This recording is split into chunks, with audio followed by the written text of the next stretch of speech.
Good morning, hello, Shane Renee, and today I am doing your part two for the worst placements in birth chart. So this video is going to be about where the planets fall. The other video is about their detriment. So detriment is like where they're in their opposition. There's a struggle, there's a fight. When a planet is in the sign where it falls, this means that the planet just loses all of its energy, like it's debilitated, like its functions are just shut down. So the planet isn't really fighting the energy like when it's in detriment. Like in the last video, and I'll drop the link for that, it's just like debilitated, like disabled, like it can't move, it can't function at all. So that's the difference in a fall and a detriment. So let's talk about it. All right. The sun. The sun falls when it is in the sign of Libra. So if you are a Libra sun, or if you know other people that are a Libra sun, like, now other placements can change this, okay? But we're just talking about the sun and Libra right now. Um, these people might tend not to like stand out, or they may not feel like real drawn to them, or they just may not have something that just like stands out about them, right? The sun in Libra is debilitated because Libra is about fairness, equality, okay, balance. The sun is all about shining, needing the spotlight, and Libra doesn't care about that. It's not that it's at odds with it, but Libra energy just doesn't care about that, and so the sun just has nowhere to shine when it is in Libra. I have personally noticed that a lot of Libra sun people tend to look alike. They do. I don't know if you notice this. Drop it in the comments if you do, but I noticed that. Um, so the moon in Scorpio, the moon in Scorpio, the moon just loses all of its energy in Scorpio because Scorpio is uh, so intense, right? Scorpio is so intense, and it's really about that obsession, that possession. It's about the dark. Okay, the moon is very nurturing.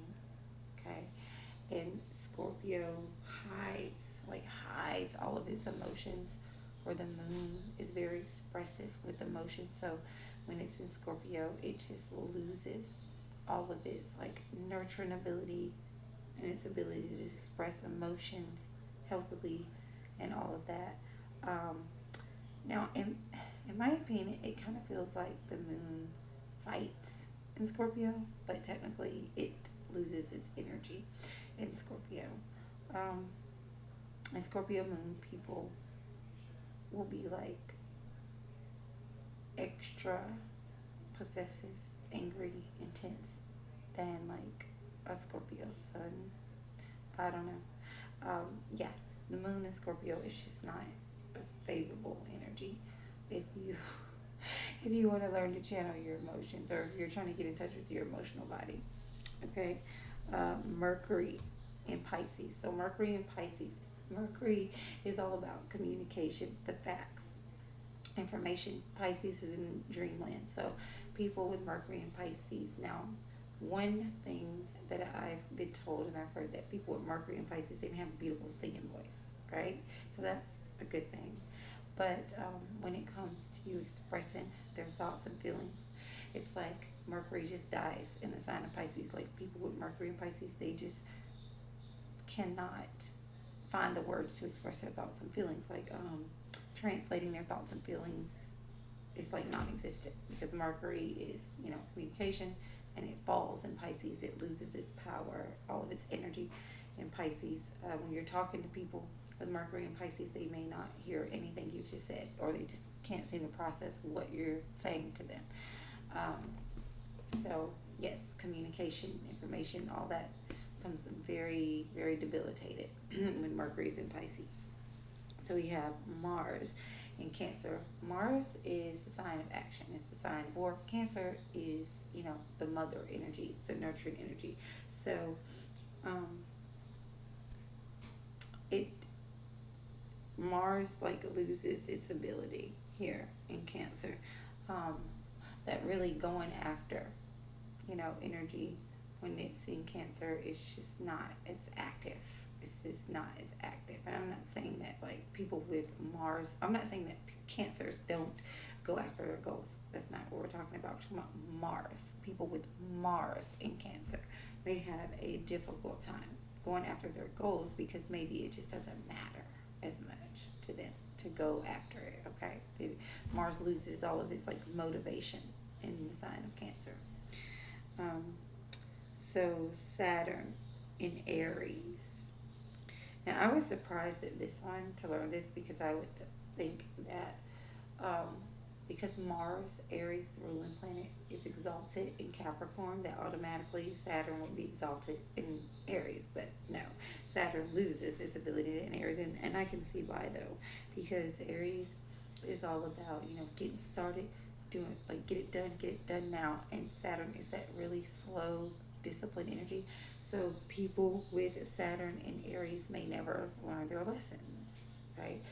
They may never learn their lessons, and the reason why is because when Saturn is debilitated, when it's not functioning at all, Aries don't really feel the effects of the consequences of their actions. I'm not saying they do not have consequences to their actions.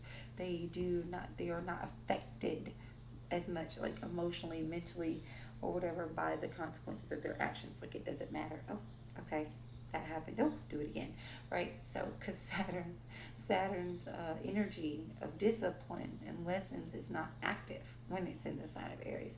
So the it's like a kid that gets punished and they just keep doing it, right? That's how Saturn shows up in the sign of Aries. And some Aries may seem like they don't have consequences. It may seem like that, like they never have to have consequences for what they do. But the downside of that is it's very difficult for them to stick to something or like make progress or grow if Saturn is in Aries.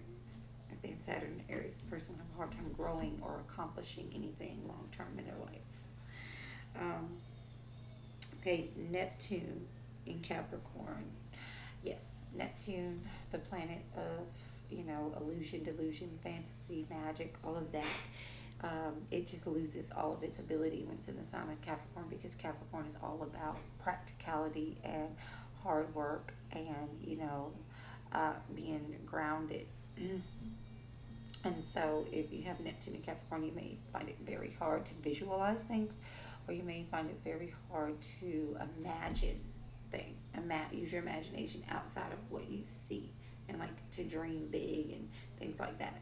Um, it's like I don't want to say you don't have any imagination. I won't say you virtually have no imagination, but the ability to like lose yourself in your imagination won't really be present because Neptune loses its ability when it's in the sign of Capricorn.